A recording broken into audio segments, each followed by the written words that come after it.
Welcome to the Banker Lamp. Please enjoy the video. In this video, I will show how to make jelly at home, full guide. Start by preparing fruit, removing stems and seeds, then crush or puree to desired texture. Combine fruit with sugar and lemon juice, bring to a rolling boil, and skim foam.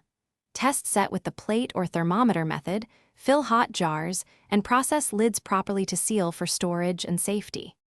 Gather ingredients: fruit, sugar, lemon juice, and pectin if needed, plus clean jars and lids. Measure sugar against fruit weight for consistent results and follow pectin package timing. Heat fruit gently to release juices, then add sugar and pectin as directed.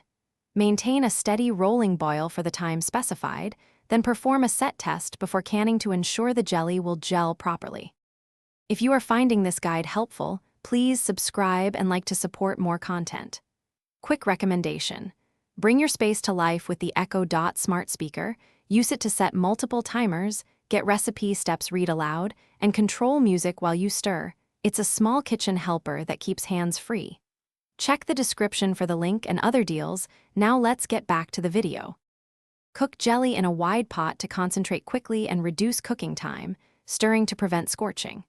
When mixture hits a steady rolling boil, start timing and follow pectin instructions or cook until the 220 degrees F or set test is achieved. Remove from heat, skim off foam for clarity, then ladle into hot sterilized jars leaving recommended headspace. Wipe rims, apply lids, and process according to jar size. Thanks for watching. If this was helpful, leave a like and consider subscribing. See you next time.